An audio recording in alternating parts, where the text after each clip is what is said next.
నమస్తే. శ్రీ మాత్రే నమః. శ్రీ గురుభ్యో నమః. మనకి మే నెలలో శని భగవానుడి యొక్క జయంతి అనగా పుట్టినరోజును మన హిందువులందరము చాలా చక్కగా ఎంతో వైభవపేతంగా ఎంతో భక్తి ప్రధానంతో మనం జరుపుకుంటూ ఉంటాము. మిగతా గ్రహాలకు లేనటువంటి విశిష్టత మన శని భగవానుడికి ఉన్నది. మిగతా గ్రహాలుగానే మనము పూజించుకుంటాము, పరిహారాలు చేసుకుంటాము, జపాలు చేసుకుంటాము. కానీ శని భగవానుడి దగ్గరికి వచ్చేటప్పటికి ఆయనకి పుట్టినరోజు వేడుకలు, ఆయన వివాహ వేడుకలు మన హిందూ సంప్రదాయంలో చాలా ప్రత్యేకంగా భక్తి శ్రద్ధలతో జరుపుకుంటూ ఉంటాము. అంతటి ప్రాశస్త్యాన్ని సంపాదించుకున్నాడు సాక్షాత్తు ఆ శని భగవానుడు. భక్తితో మనసారా ప్రేమతో కొలిస్తే కనుక అనుగ్రహించడంలో ప్రప్రథమంగా ఉండే రాశి అనుకో. రిపీట్ కట్ చేసి మళ్ళా భక్తితో ప్రేమతో కనుక ఆ స్వామిని ఆరాధించిన మనసుతో తలుచుకున్న భక్తులను అనుగ్రహించడానికి మొట్టమొదటిగా ఉన్న గ్రహం ఏదైనా ఉన్నది అంటే కనుక అది ఒక్క శని భగవానుడే. ప్రేమతో ఆయన్ని కొలవాలి, భయంతో కాదు. అయితే మనకి ఈ మే నెలలో స్వామివారి యొక్క జయంతి పుట్టినరోజు సందర్భంగా ఆయన తన ప్రజలకు ఎట్లాంటి బహుమతులు ఇస్తున్నాడు, ఎలాంటి అనుగ్రహాన్ని ఇస్తున్నాడు, ఏ ఏ రాసులను తన అనుగ్రహంలో తడిపి ముంచి ఎంత చక్కటి అనుగ్రహాలతో ఆ స్వామి కరుణించకపోతున్నాడు. రిపీట్ కట్ చేయండి. మే నెలలో వచ్చే ఆ స్వామి యొక్క పుట్టినరోజున ఆ మేషాది ద్వాదశ రాశుల వారికి తన అనుగ్రహాన్ని ఎలా ఇవ్వబోతున్నాడు, ఏ ఏ అదృష్టాలను ఇవ్వబోతున్నాడు అనే అంశాలను ఈరోజు మనం తెలుసుకుందాము.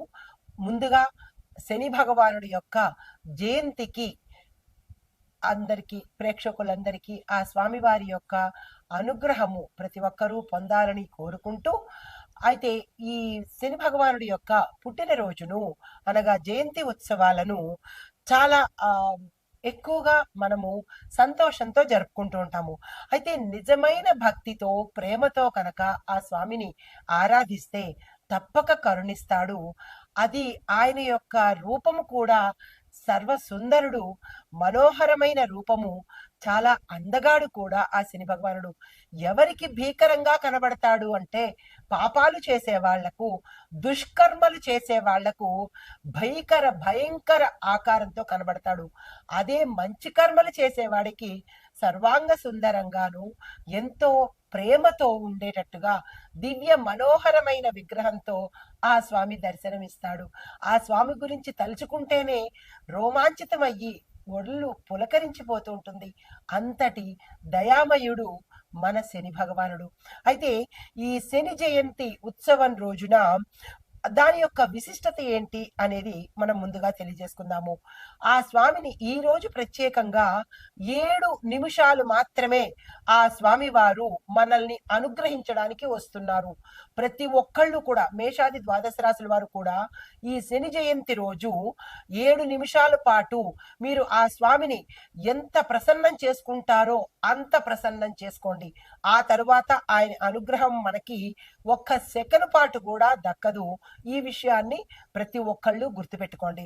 అయితే ఈ శని జయంతి రోజు మనకి ఎవరైనా అంటే మేషాది ద్వాదశ రాశుల్లో వారికి శని దోషాలు ఉండడం కానీ, గ్రహ పీడలు ఉండడం కానీ, అంటే ఏలినాటి శని ప్రభావం కానీ, అష్టమ శని కానీ, అర్ధాష్టమ శని కానీ ఎవరైనా పీడితులు ఉంటే వారు ఈ రోజున స్వామి వారిని భక్తితో ప్రసన్నం చేసుకోండి. పూజలు, హోమాలు, జపాలు, దానాలు చేయించుకున్నట్టయితే స్వామి కరుణ సంపూర్ణంగా పొందుతారు. అయితే దీనితో పాటు ఆ స్వామి దేని మీద ప్రభావం చూపిస్తున్నాడు అంటే కనుక ఆర్థికంగాను, కుటుంబ పరంగాను, అంటే భార్యాభర్తలను విడదీయడము, ధనపరంగా చాలా ఇబ్బందులు పెట్టడము, దీనితో పాటు వైవాహిక సమస్యలు కూడా సృష్టించే అవకాశము ఈ శని భగవానుడు ఇవ్వబోతున్నాడు. అయితే ఈ దోష నివారణకి ప్రతి ఒక్కరికి దోషం అనేది కామన్. ఈ దోష నివారణ కోసము ఆ రోజు ప్రత్యేకంగా ఏం చేసుకోవాలంటే శని భగవానుడి యొక్క చరిత్ర చదవడము, శని భగవానుడి యొక్క నవరత్న ధారణ చేసుకోవడము, దీంతో పాటు తిలదానం చెయ్యడము, దాన ధర్మాలు చేయడము, పేదవారిని తమకన్నా బలహీనులను ఆప్యాయతతో ఆదరణతో ఆదరించడము, ఇలాంటివన్నీ ఆ రోజు నీలి వస్త్రాలు నలుపు వస్త్రాలను ధరించినట్టయితే కనుక స్వామి సంపూర్ణంగా ప్రసన్నుడవుతాడు. అయితే ఈ శని భగవానుడికి ఈ సంచారంలో అంటే ఈ కుంభరాశిలో సంచారం చేస్తున్నాడు కదా, ఈ సంచారం చేస్తున్న సమయంలో 2 రాశుల వారికి ప్రత్యేకమైన ఫలితాలను ఇవ్వబోతున్నాడు. ఆ రాశులు ఏంటంటే కుంభరాశి, మీనరాశి. ఈ 2 రాశుల వారికి ప్రత్యేకమైన శుభాశుభ మిశ్రమ ఫలితాలను ఇవ్వబోతున్నాడు. అయితే ప్రత్యేకంగా ఈ 2 రాశుల వారిని గురించి చెప్పుకొని తదుపరి మనము మేషాది ద్వాదశ రాశుల వారికి ఎలాంటి ఫలితాలు ఇవ్వబోతున్నారు అనే అంశంలో ముందుగా కుంభరాశి వారికి ఎలాంటి ఫలితాలు ఈ సందర్భంగా ఇవ్వబోతున్నారు అంటే, శని తన స్వరాశిలో అంటే కుంభరాశిలోనే సంచారం చేస్తున్నాడు. దానికి బలమైన స్థానంలో శని ఉన్నాడు కాబట్టి ఫలితాలు ఎలా ఉంటున్నాయంటే, కుంభరాశి వారిని శని యొక్క అతి ప్రభావితం చేస్తుంటాడు. దీని పరంగా వాళ్ళకి 5 సంవత్సరాల పాటు మానసిక ఒత్తిడి ఉంటుంది, ఆరోగ్య సమస్యలు ఉంటాయి, ఆర్థిక ఒడిదుడుకులు కూడా ఎక్కువగా ఉంటుంటాయి. అయితే ఉద్యోగంలో కొంతమందికి ప్రమోషన్స్ రావడము, వేతనంలో వృద్ధి అవ్వడము, అంటే మనకి ప్యాకేజ్ పెరగడము, జీతాలు పెరగడము, కొత్త స్థిరమైన ఉద్యోగ అవకాశాలు కూడా శని భగవానుడు ఈ సమయంలో ఇవ్వబోతున్నాడు. అయితే కుటుంబ సంబంధాలు కొంతమందికి మెరుగయ్యే రీతిగాను, కొంతమందికి హీన స్థితిలోకి వెళ్ళే అవకాశాలు కూడా ఇస్తున్నారు. అది వారి వారి యొక్క జన్మ లగ్నంలో కర్మస్థానంలో ఉన్న ప్రభావాన్ని బట్టి, అంటే 10వ స్థానము 7వ స్థానములో ఉన్న ప్రభావాలను బట్టి వీరి యొక్క అనుభవాన్ని తప్పనిసరిగా పొందేలాగా చేస్తాడు. దీంతో పాటుగా తల్లి ఆరోగ్యం మీద ఎక్కువగా శ్రద్ధ పెట్టాల్సిన అవసరం ఏర్పడుతుంది. శని జయంతి రోజున స్వామివారికి కొంచెం కట్ చేయండి, వాళ్ళు కట్ చేసేస్తారులే, కట్ చేయండి మర్చిపోకుండా, కంటిన్యూ. అయితే ఈ శని జయంతి రోజున శని భగవానుడికి తిలాభిషేకం చెయ్యడము, తిలలు అంటే నల్ల నువ్వులతో అభిషేకం చెయ్యడము, నల్ల నువ్వులతో దీపం పెట్టడము, నల్ల వస్త్రాలను దానంగా ఇచ్చినట్టయితే కనుక కొంత సానుకూలమైన ప్రభావాలు ఈ కుంభరాశి వారు పొందుతారు. అయితే తదుపరి మీనరాశి అంటే ఈ 2 రాశుల మీద ఎలాంటి ప్రభావం చూపిస్తున్నారు అనే అంశంలో ముందుగా కుంభరాశి అయ్యింది. తరువాత మీనరాశి వాళ్లకు గ్రహస్థితి వీరికి 12వ స్థానం నుంచి 8వ స్థానంలోకి వస్తున్నాడు. అంత క్రితం వరకు 12వ స్థానంలో సంచారం చేసిన వాడు 8వ స్థానానికి వస్తున్నాడు. 8వ స్థానంలో 2వ అష్టక దశ ప్రారంభమవుతుంది. అయితే ఈ ఫలితాలు ఎలా ఉంటాయి అంటే, మీనరాశి వాళ్ళకి శని యొక్క సెకండ్ ఫేజు ప్రారంభం అవుతోందనమాట. మానసిక ఆందోళనలు, అనుకోని ఖర్చులు స్టార్ట్ అవుతూ ఉంటాయన్నమాట. ప్రథమ దశ అయిపోయింది, ఇది షాడో దశ అంటే 2వ దశ ప్రారంభమవుతోంది. అనేక ప్రయత్నాలు, మీరు ఏ ప్రయత్నాలు చేసినా అవి ఆలస్యం అవుతుంటాయి. కానీ క్రమశిక్షణ పాటిస్తే శని భగవానుడికి నచ్చేది ఓర్పు, క్రమశిక్షణ. దీన్ని కనుక మీరు పాటించినట్టయితే ఫలితాలు చాలా చక్కగా ఉండబోతాయి. అయితే ఆరోగ్య విషయంలో జాగ్రత్తలు తప్పనిసరిగా తీసుకోండి. ముఖ్యంగా జీర్ణ సంబంధిత సమస్యలు, నిద్రకి సంబంధించిన సమస్యలను ఎక్కువగా ఇవ్వబోతున్నాడు. అయితే వ్యాపారాల్లో అంటే వ్యాపారస్తులకు కనుక చూసుకున్నట్టయితే ఖచ్చితంగా లాభాలు ఆలస్యమే అవుతాయి. తరువాత మీరు చేయవలసిన పని ఏంటంటే, ఈ మీనరాశిలో ఉండే వ్యాపారస్తులు కానీ మిగతా వాళ్ళు కానీ శని స్తోత్రాలు, ఆ స్వామివారి పుట్టినరోజు సందర్భంగా శని స్తోత్రాల పఠనము, స్వామివారి అష్టకాలు, దీనితో పాటు ధనాన్ని దానంగా ఇవ్వండి. ఎవరైనా పేదవాళ్ళకు కానీ, పేద విద్యార్థులకు కానీ, వృద్ధ దంపతులకు కానీ ధనాన్ని మీ శక్తి కొద్దీ దానంగా ఇవ్వండి.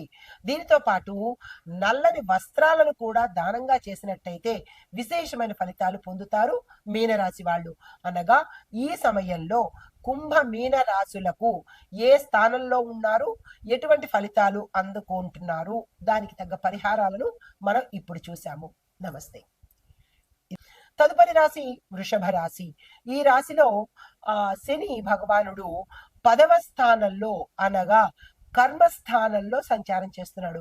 ఎప్పుడైతే కర్మస్థానంలో సంచారం చేస్తున్నాడో, అంటే కర్మస్థానం అనగా ఆ వ్యక్తి యొక్క గత జన్మ కర్మలను బట్టి, అంటే గత జన్మలో ఆ వ్యక్తి చేసుకున్న పాపపుణ్యాల ఆధారాన్ని బట్టి ఈ స్వామి ఈ సమయంలో వారికి ఇవ్వబోతున్నారు. ఇది సమగ్ర విశ్లేషణకి అవకాశం లేదు కాబట్టి సమగ్ర విశ్లేషణ తెలుసుకోవాలి అని అనుకున్న వాళ్ళు మీ వ్యక్తిగత జాతక పరిశీలనతో పాటు మీ జ్యోతిష్య పండితులను కలిసి తెలుసుకోండి. ఇది మామూలు క్లుప్త విశ్లేషణ కాబట్టి ఆ స్వామి 10వ స్థానంలో ఉండడం వల్ల ఎటువంటి ఫలితాలు ఇస్తున్నాడు అంటే కనుక ఉద్యోగంలో బాధ్యతలు పెరుగుతాయి, ఒత్తిడి పెరుగుతుంది, పై అధికారులు మిమ్మల్ని ఎక్కువగా స్ట్రెస్ కి గురి చేసేటట్టు, మానసిక ఇబ్బంది పెట్టేటట్టు, శారీరక ఇబ్బంది అంటే మీకు ఎక్కువ పనులు అప్పచెప్పడము, ఆ పని చేస్తేనే గాని పంపించకపోవడము, ఇలాంటి ఇబ్బందులు పెట్టేటట్టుగా గోచరిస్తోంది. దీంతో పాటు మీరు ఈ సమయంలో క్రమశిక్షణ అంటే ఒక సిస్టమేటిక్ గా ఉండాలి, పంక్చువల్ గా ఉండాలి, నిజాయితీగా ఉండే ప్రయత్నం చేస్తే అంత బాధించే అవకాశం కనపడదు. అయితే కొన్ని బాధ్యతలు మీకు చాలా స్ట్రెస్ గురి చేసేటట్టుగాను, తీవ్రతను అంటే మిమ్మల్ని హై పిచ్కి టెన్షన్లో కానీ ఒత్తిడిలో కానీ పీక్ తీసుకువెళ్ళే అవకాశం కనబడుతుంది. దాన్ని మీరు మేనేజ్ చేయగలిగితే యాక్సెప్ట్ చేయండి. లేదు మాకు తప్పదు, మేము మేనేజ్ చేయలేకపోతున్నాము, ఈ ఉద్యోగం మానేస్తేనే బాగుంటుంది అని అనుకున్న వాళ్ళు తక్షణమే ఉద్యోగం మానేయండి తప్ప మీరు దాన్ని భరించలేని స్థాయికి అయితే మాత్రం మీరు తీసుకోకండి. తర్వాత మీకు చెప్పదగిన సూచన, తిలాభిషేకము స్వామివారికి ఈ రోజున చేయించుకున్నట్టయితే కనుక కొంత సానుకూలమైన ప్రభావము ముందు కనబడుతుంది.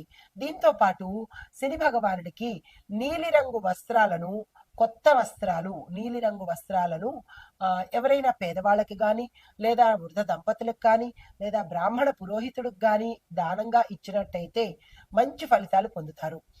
తదుపరి రాశి మిథున రాశి.